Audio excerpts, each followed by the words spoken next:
Olá pessoal, como prometido, fiquei de enviar para vocês hoje ainda o vídeo de física, falando de calorimetria, certo? E o processo de propagação de calor. Então, no vídeo a gente vai falar um pouco sobre quais são os efeitos, a parte de unidades também.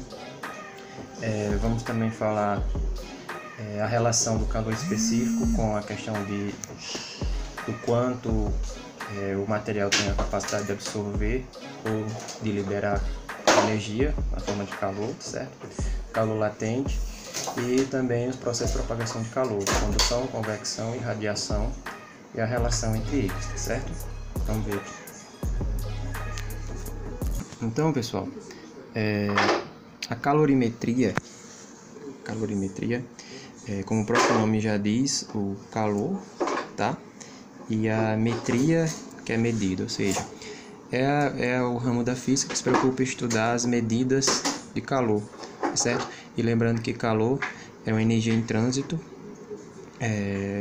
de um corpo para o outro, ou seja, uma energia que é transferida de um corpo para outro. O corpo que tem maior temperatura transfere para o corpo de menor temperatura, certo? E essa transferência de calor, ela tem alguns efeitos. Por exemplo, ela pode ter um efeito na variação de temperatura. Um objeto pode estar frio, com a transferência ele vai aumentar a sua temperatura, fica quente, ou seja, tem um ΔT. E também tem uma mudança de estado físico. Se a quantidade de calor for significativa a ponto de mudar o estado físico da substância, ou seja, essa mudança de estado físico é em virtude de uma alteração no arranjo atômico. Então, à medida que o objeto ele vai recebendo calor, certo? Ele pode ir no sentido sólido, líquido, gasoso. E também, se ele for perdendo calor, ele vai no sentido contrário, certo? Vai sair do gás, vai para o líquido e vem para o sólido, tá certo? Então, essa alteração no arranjo atômico é em virtude da quantidade de calor recebida ou perdida de uma substância, de algum material, certo? Então, assim, a unidade de medida do calor pode ser em joule ou em calorias. E existe uma relação entre o joule e a caloria, certo? Que uma caloria é igual a 4,18 joules, e se você utiliza o prefixo quilo, que tem a ver com 1000, então uma quilocaloria é igual a 1000 calorias, tá certo? Então, mas o que é caloria na realidade? Caloria é a quantidade de calor necessária para elevar 1 grau Celsius a temperatura de 1 grama de água. Então, as calorias, é importante destacar que se ela eleva esse 1 grau Celsius a temperatura de 1 grama de água, mas as substâncias não são iguais, certo? Por exemplo, vou ter uma observação aqui. A quantidade de calor depende do material. Então, vamos a alguns exemplos. O calor específico, que é o calor específico para cada substância. Temos aqui um exemplo, a água.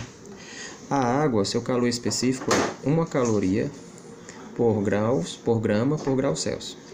O gelo, que é a própria água, só que está no estado físico sólido, certo? Ele cai 50% do seu calor específico.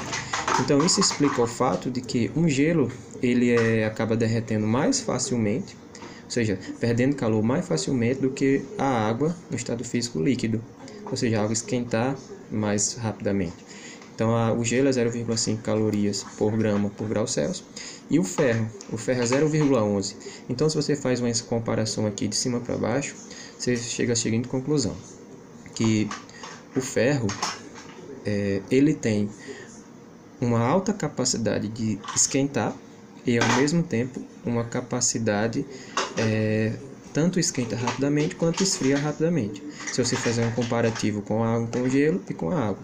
Desses 3 exemplos, o que demora mais a esquentar é a água e, ao mesmo tempo, a esfriar é a água.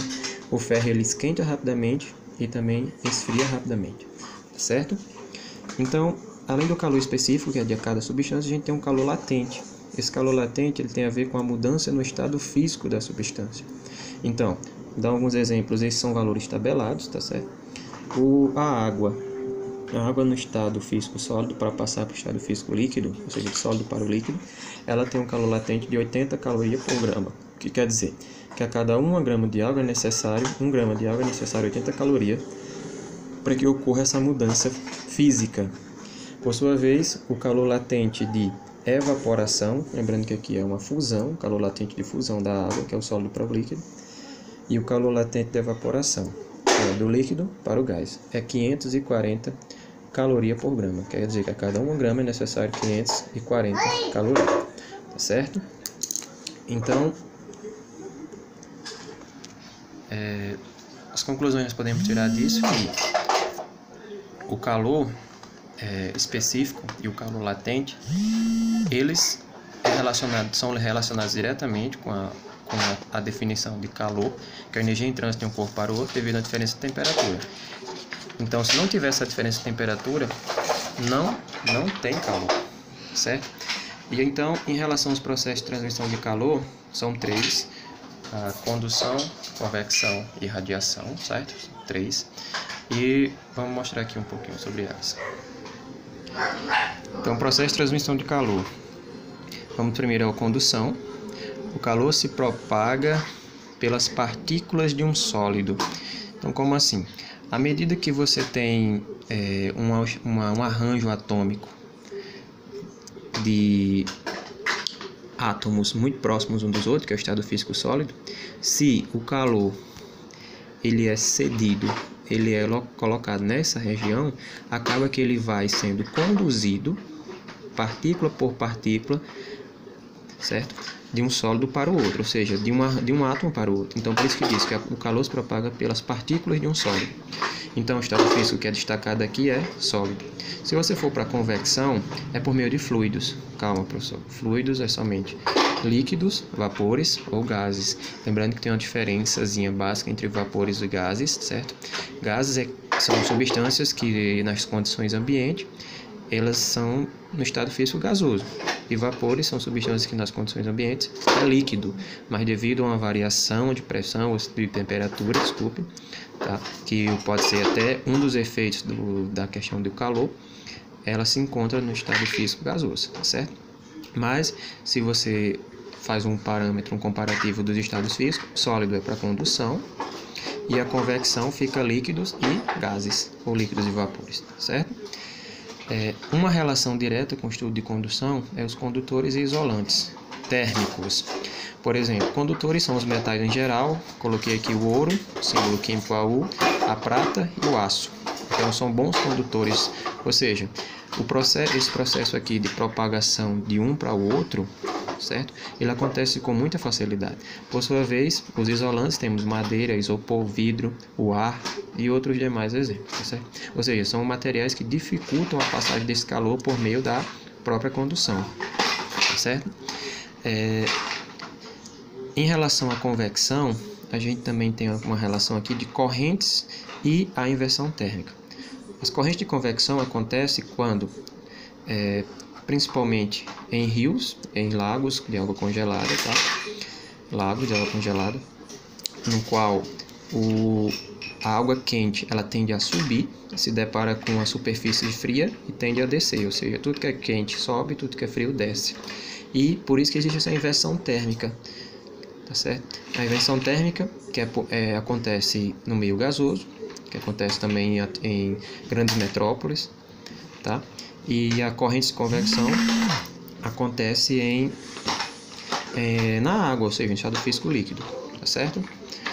Então, é importante destacar... Meu filho, tira o carro daqui de cima. Que esses dois processos, tanto a condução quanto a convecção, eles não ocorrem no vácuo, tá? Então, como eu falei que eram 3, condução e convecção, e agora vem a irradiação. A irradiação é por meio de ondas eletromagnéticas e por ser por ondas, elas ocorrem no vácuo, tá? Então, dos 3 tipos de processo de condução de calor, transmissão, a única que ocorre no vácuo é a irradiação, tá certo? É tanto que ela acontece no Sol, ondas infravermelhas que tem nos micro-ondas, tá? Importante, Os três processos ocorrem simultaneamente, apesar de nós estarmos separados, mas eles acontecem simultaneamente, todos ao mesmo tempo. Exemplo, a garrafa térmica. A garrafa térmica, ela tem uma condução ao colocar um líquido quente, então acaba que o líquido vai esquentando todas as paredes internas da garrafa. Ela tem também um processo de convecção, que o vapor quente vai circular dentro da garrafa, e também tem um processo de irradiação, que também o calor, ao ser emitido, ele bate nas paredes espelhadas e reflete, tá certo? Então, espero que tenha ajudado um pouco vocês. Nesse vídeo eu não coloquei exemplos, porque é muito de teorias e algumas definições, tá certo? Alguns exemplos. E o único cálculo que vai ter é a questão da conversão, que uma caloria é igual a 4,18 joules, tá certo? Bom, espero que tenham gostado, tá? Mais uma vez agradeço, e aqui eu tô tentando basicamente dar uma ajuda para vocês nos estudos, tá certo? Valeu, muito obrigado.